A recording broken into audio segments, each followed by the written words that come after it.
नमस्कार। Facebook live के माध्यम से सभी गणमान्य नागरिकों, युवा साथियों और शहीद परिवारों को मेरा प्रणाम, मेरे युवा साथियों को मेरा नमस्कार। आज जमीनी हकीकत और विभिन्न मुद्दों से आपको मैं रूबरू कराऊंगा।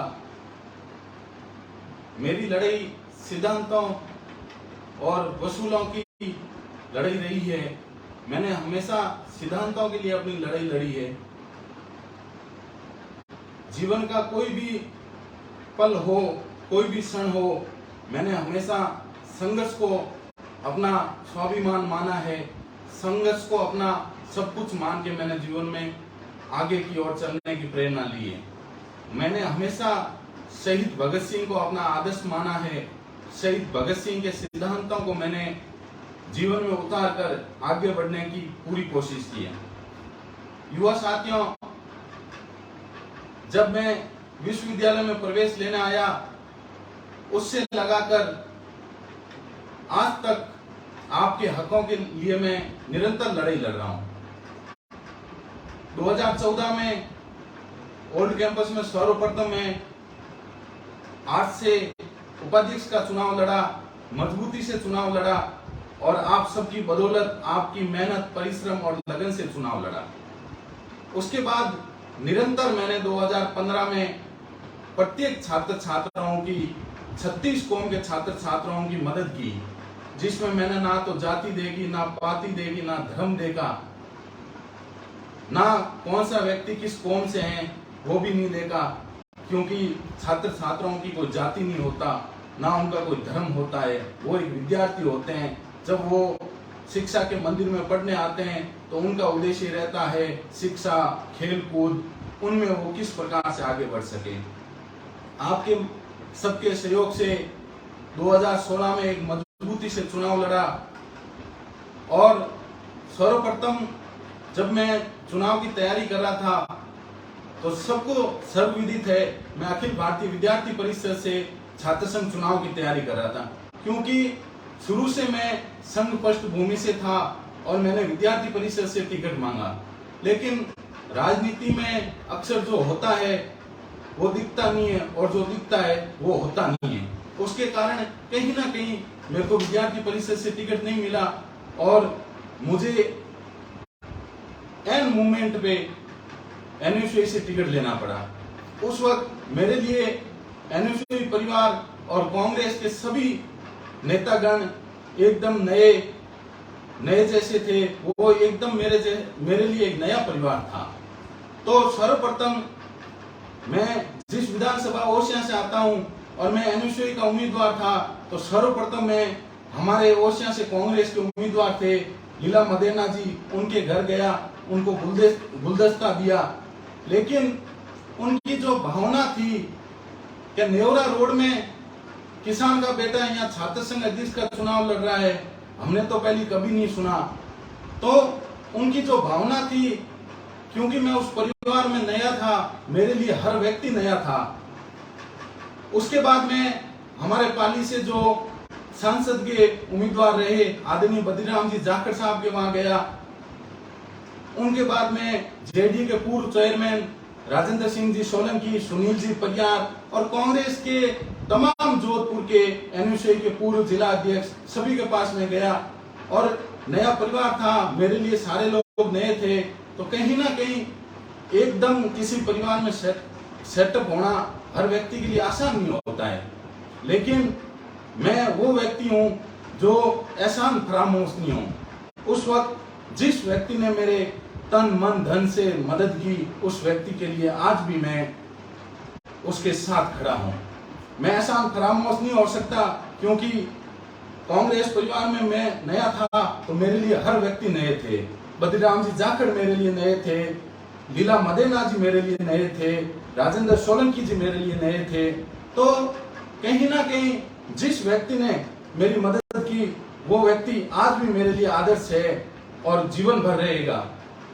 उसके बाद एक किसान का बेटा मजबूती से चुनाव लड़ा आप सबके सहयोग से, लेकिन चुनाव में हमेशा हार और जीत दो पहलू रहते हैं, तो मुझे किसी प्रकार की कोई निराशा नहीं है। चुनाव हार गए लेकिन हमने कभी हिम्मत नहीं हारी, आज भी हिम्मत नहीं हारी। मजबूती से हम आप सबके बीच में अपनी बुलंद आवाज से मजबूती से चुनाव लड़ रहे हैं। जब बात रही 2022 छात्र संघ चुनाव की, तो अपने समाज के दो भाई छात्र संघ का चुनाव लड़ रहे थे और स्पष्ट रूप से जब दोनों भाई दोनों राष्ट्रीय पार्टी से टिकट लेके आ गए, कहीं ना कहीं दूर दराज ढाणियों में बैठे उन व्यक्तियों को सोशल मीडिया के माध्यम से पता चलता है कि भाई इस बार ये व्यक्ति साथ नहीं था, वो व्यक्ति साथ नहीं था।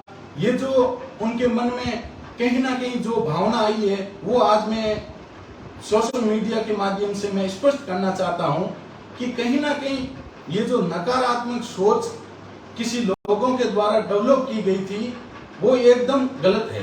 दोनों भाई जब राष्ट्रीय पार्टी से टिकट लेके आ गए, तब हमारे सामाजिक रूप से जाट ज्ञाति नौरा में एक मीटिंग हुई और उसमें स्पष्ट रूप से हम समाज के जो भी सीनियर गण थे, सीनियर के जो जूनियर थे, उन्होंने सबने तय किया और कुछ लोगों ने किसी संगठन के साथ गए, कुछ लोग किसी संगठन के साथ गए।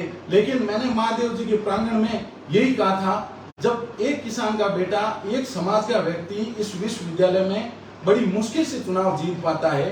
अपन उदाहरण देख सकते हैं, कोई व्यक्ति 9 वोट से चुनाव जीतता है, कोई व्यक्ति 139 वोट से चुनाव जीतता है, तब समाज के दो भाई चुनाव लड़के ये एक तरीके का बड़ा जो समाज में टकराव हो रहा है वो क्यों उत्पन्न कर रहे हो। अनेकों बार समझाने की कोशिश की, लेकिन दोनों भाई नहीं माने और दोनों भाई चुनाव लड़े, जिसका परिणाम आप और हम सब के सामने देखने को मिला। बड़ा दुख दर्द होता है जब अनेकों बार समझाने के बाद, अनेकों बार मनाने के बाद स्थितियां काबू में नहीं आती है। अपना समाज कहीं ना कहीं सामाजिक समरसता में पीछे है। अपने को अन्य समाजों से सीख लेनी चाहिए। अनेक समाज है जो विश्वविद्यालय के चुनाव में एक रूपता से चुनाव लड़े और उनका परिणाम कुछ अलग रहता है। अपने समाज के बहुत बुद्धिजीवी सामाजिक लोग इस जोधपुर की धरा में विराजते हैं, लेकिन किसी भी सीनियर व्यक्ति ने, किसी जोधपुर के एकमात्र विधायक ने ये कोशिश नहीं की कि समाज एक हो जाए और एक समाज का बेटा चुनाव लड़े और जिससे जो परिणाम आने हैं उसका कुछ अलग तरीके का परिणाम रहता। ये किसी ने कोशिश नहीं की, लेकिन उसके बावजूद भी अपन नहीं ठहरते हैं। उसके बावजूद अपन क्यों चुनाव हार जाते हैं, इसका कभी विश्लेषण नहीं करते हैं। चुनाव हारने के अनेक कारण होते हैं। चुनाव में हम अन्य जातियों को साधने में कहीं ना कहीं कमजोर पैदा हो जाते हैं, कहीं ना कहीं अपनी वो कमजोरी झलकती है। अपने साथ में 36 कौम के विद्यार्थियों को लेना जरूरी है। हर जाति अपने साथ में रहेगी, मेघवार, माड़ी, कोई भी प्रजापत, सुतार, राजपुरोहित, ब्राह्मण, बनिया, हर जाति को अपन साथ लेके चलेंगे तो कहीं ना कहीं अपने को चुनाव में परिणाम अलग दिखते। लेकिन किसी व्यक्ति ने इस प्रकार की पहल नहीं की जिसका परिणाम निरंतर अपन भुगतते आ रहे हैं। और यदि इसी प्रकार, मैं इस सोशल मीडिया के प्लेटफॉर्म से साफ कहना चाहता हूं, यदि सामाजिक रूप से इसी प्रकार यदि निरंतर दो व्यक्ति चुनाव लड़ते रहे तो मैं आज स्पष्ट कहना चाहता हूं, हम इसी प्रकार चुपचाप बैठने का प्रयास करेंगे, क्योंकि हमें परिणाम स्पष्ट रूप से सामने दिखते हैं। तो ये विश्लेषण करना जरूरी है। किसी के ऊपर अपन कह सकते हैं वो व्यक्ति इस चुनाव में साथ नहीं था, तो वो साथ क्यों नहीं था, उसका कोई कारण हो सकता है। ये अपने जो बड़ी बड़ी जात महासभाएं बनी हुई है, उनको इन बारे में विषय पे विचार करना पड़ेगा, गहनता से चिंतन करना पड़ेगा। जगदीश जागर पे दोष दे दोगे, किसी अन्य व्यक्ति पे दोष दे दोगे या किसी अन्य व्यक्ति पे दोष दे दोगे, उससे कभी चुनाव अपने पक्ष में नहीं आने, चुनाव के नतीजे अपने पक्ष में नहीं आने। उसके अलावा मैं बात करना चाहता हूं कि जब मैं 2016 में एनएसयूआई से चुनाव लड़ा तो मेरे ऊपर और मेरे साथियों के ऊपर उस वक्त की सरकार ने अनेक मुकदमे किए, जिसके कारण आज भी हमारे 20 से 25 एनएसयूआई के मजबूत साथी महीने में कोर्ट की पेशियों के अंदर घूम रहे हैं। आज कांग्रेस की सरकार होते हुए, राज्य में कांग्रेस की सरकार होते हुए, मुख्यमंत्री जी का गृह जिला होते हुए भी एनएसयूआई का कार्यकर्ता आज इस गृह जिले में पीड़ित है, जिसका जिसका परिणाम इस पूरे राजस्थान में जितने भी विश्वविद्यालय थे वहां पे कहीं भी एनएसयूआई नहीं जीती, जिसका परिणाम विद्यार्थियों ने ठुकराया है। विद्यार्थियों ने एक संदेश दिया है कि यदि आज आप नहीं जागे तो इसका परिणाम आने वाले 2023 के चुनाव में बहुत ज्यादा बुरा होगा। मैं बात करता हूं, मैं जिस क्षेत्र से आता हूं उस क्षेत्र की विधायिका सुश्री दिव्या मदेरना जी को मैं पूछना चाहता हूं, जब 2016 में नेवरा रोड के विजिलेंस प्रकरण में आपको वोट देने वाले किसान भाइयों के ऊपर मुकदमे हुए, जो आज तक 25 लोग दर दर की ठोकरें खाकर रोज इस कोर्ट के अंदर पेशियों पे घूमते हैं। मैं उनके लिए पैरवी करने के लिए माननीय मुख्यमंत्री जी के पास गया, लेकिन हमारी विधायिका जी एक बार भी उन किसानों की बात लेके कभी माननीय मुख्यमंत्री जी के पास नहीं गए। तो कहीं ना कहीं ये विडंबना है, ये पीड़ा है कि बात तो वो किसान की करते हैं, बात वो गरीब की करते हैं, बात वो मजदूर की करते हैं, लेकिन धरातल पे वो बात कहीं दिखती नहीं है। उसके बाद भी अपन देख लें, अभी 15-20 दिन पहले केलावा गांव में भाई अशोक भाकर जो विजिलेंस में लगा हुआ था, उनकी गलती की वजह से वो करंट से खत्म हो गया, उसकी दर्दनाक मौत हो गई। जिस व्यक्ति के जिस परिवार में मौत होती है उसका दर्द तो उसका परिवार जानता है, उसके पिताजी जानते हैं, उसकी माताजी जानते हैं, उसकी बहन जानती है, उसका भाई जानता है उनके दुख के आंसू किस प्रकार के होते हैं। लेकिन यदि जनप्रतिनिधि सजग होते, सावधान होते, तो आज कहीं ना कहीं उस परिवार में एक अंधेरा नहीं होता। जाने वाला व्यक्ति तो चला गया, लेकिन आप उसके हकों की लड़ाई को लड़ते तो आज मजबूती से उस भाई के परिवार को न्याय मिलता। लेकिन आप एक दिन भी नहीं गए। क्यों नहीं गए? क्योंकि वहां अनेक लोग धरने पे बैठ गए, तो आपने सोचा कि उन लोगों को क्रेडिट मिलेगा। तो आपकी इस प्रकार की विचारधारा, इस प्रकार का जो सोचने का तरीका है, वो कहीं ना कहीं गलत है। मैं आपसे गुजारिश करना चाहता हूं, आप ओसिया के विधायक हो, आप जोधपुर जिले के जिला प्रमुख हो, आपको कहाँ नौबत आती है कि आपकी सरकार होते हुए आपको 5 घंटे तक धरने पे बैठना पड़ता है। 5 घंटे तक। हाँ, जरूर आपने संघर्ष किया, उस संघर्ष का फल उस परिवार को मिला, लेकिन मैंने एक वाक्य सुना था कि हमारे तो राज में पलके पड़ते हैं, लेकिन 5 घंटे तक आपको वहां चिल्लाना पड़ा, चीखना पड़ा, उसके बाद जाके आपकी एक मात्र छोटी सी जो मांग थी वो मानी गई। तो कितनी बड़ी शर्म की बात है कि अपन किस दिशा में चलने की कोशिश कर रहे हैं, किस दिशा में जाने की कोशिश कर रहे हैं। आपने जिला प्रमुख के पूरे चुनाव में अपने खुद के लिए पूरी ओसिया की जनता ने आपको नकारा। ओसिया की तीनों पंचायत समिति की सीटें कहीं ना कहीं दूसरे लोगों के हाथों में चली गई।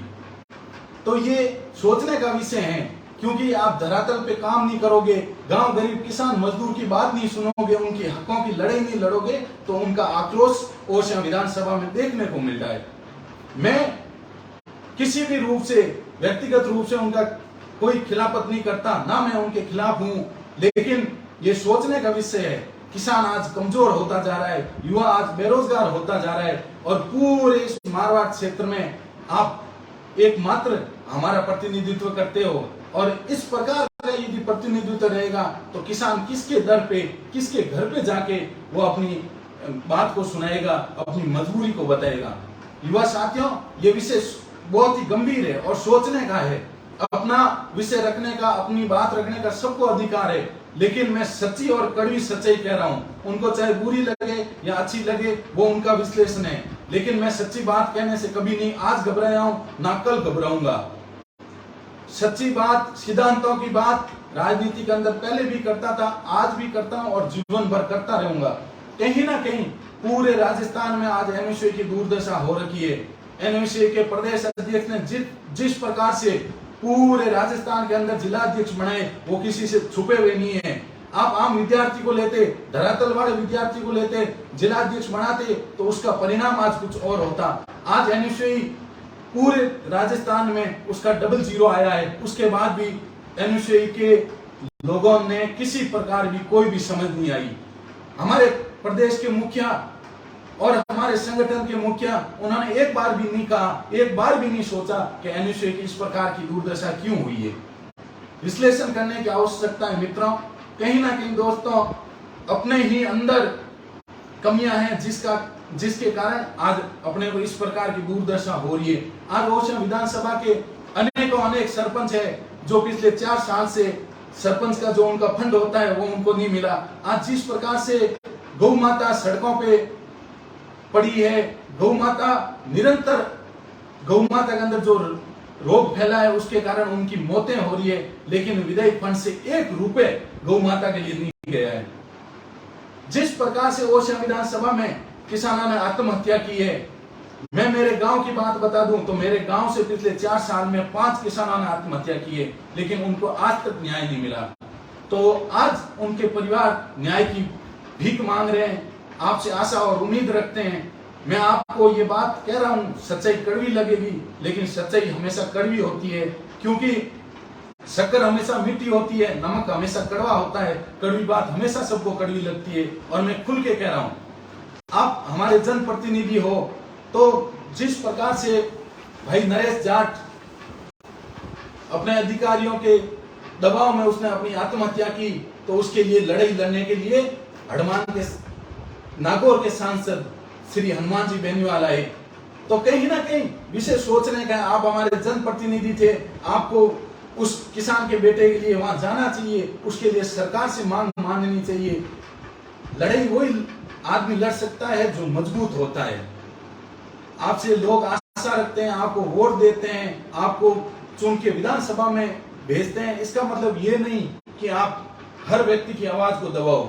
मैं किसान का बेटा हूं, मेरे को दबा सकते हो और अन्य किसानों को बेटा को दबा सकते हो, लेकिन जनता और जनार्दन की आवाज को कभी नहीं दबा सकते। जिस प्रकार से हम देखते आ रहे हैं कि मैं जब से भी चुनाव लड़ा, आज मैं कांग्रेस पार्टी का एक सच्चा कार्यकर्ता हूं। 2016 से चुनाव लड़ा, आज हम कार्यकर्ताओं की इस प्रकार की स्थिति हमारे पे जो मुकदमे हैं उनका कोई भी निवारण नहीं हो रहा है, हमारी कोई व्यक्ति सुनने वाला नहीं है, तो आम बूथ कार्यकर्ता की क्या स्थिति हो सकती है। और मैं आज एक सच्ची कड़वी बात कह रहा हूं, यदि इस प्रकार ही कांग्रेस की स्थिति रही तो 2023 में परिणाम देखने लायक नहीं होंगे और कहीं ना कहीं पूरे मारवाड़ में कांग्रेस की सफाई हो जाएगी। ये हकीकत बात है, कहना अलग है और धरातल पे करना अलग है। दोस्तों, मेरी बात आपको कड़वी लगी होगी। मेरे जैसा भाई इस जोधपुर विश्वविद्यालय में जो संघर्ष करके चुनाव लड़ता है, जो भी किसान का बेटा, जो भी समाज का व्यक्ति चुनाव हारता है, दर्द सबको होता है, दर्द मुझे भी है, लेकिन उसके ऊपर किसी भी व्यक्ति के ऊपर आप गंभीरता से आरोप लगाते हो, वो कहीं ना कहीं गलत है। मैं सभी भाइयों को बता देना चाहता हूं जो दूर दराज सोशल मीडिया से मेरे को देख रहे हैं, इस पूरे चुनाव में जगदीश जाखड़ ने स्पष्ट रूप से महादेव जी के प्रांगण में कहा था, यदि समाज के 2 व्यक्ति चुनाव लड़ते हैं तो जगदीश जाखड़ और जो भी अन्य सामाजिक रूप से जो राजनीति करते हैं वो व्यक्ति कहीं ना कहीं इस समाज को 2 धड़ों में बांटना नहीं चाहते हैं, लेकिन फिर भी चुनाव लड़े, जिसका परिणाम आपने और हमने देखा। तो उसके लिए आप किसी व्यक्ति को दोषी नहीं ठहरा सकते हो, किसी जाति को दोषी नहीं ठहरा सकते हो। आप नहीं कह सकते उस जाति ने हमें वोट नहीं दिए, तो वो कमियां क्या थी, संगठन में कमियां क्या थी, संगठन के लोगों में कमियां क्या कहां थी, ये सोचने का विषय है, गंभीरता से सोचना पड़ेगा। और आज जो हमारे जोधपुर जिले में स्थितियां बनी हुई है, उस स्थितियों को सुधारने की आवश्यकता है। और यदि इसी स्थितियों को नहीं सुधारा गया तो हम जैसे संघर्षशील व्यक्ति एक नई राह की ओर आगे बढ़ जाएंगे और जल्दी एक बड़ी खुशखबरी आप सब भाइयों के साथ दे देंगे। हम प्रयासरत है कि हमारी जो जायज मांगे हैं, हमारा जो संघर्ष के जो काल थे, हमारे ऊपर जो झूठे मुकदमे हैं उनको हटाया जाए। और यदि हमारी जो भी जायज मांगे हैं, हमारे किसान के बेटों को कुचला जा रहा है, यदि वो कुचलना बंद नहीं किया तो कहीं ना कहीं ये किसान के बेटे एक अलग दिशा में चल पड़ेंगे।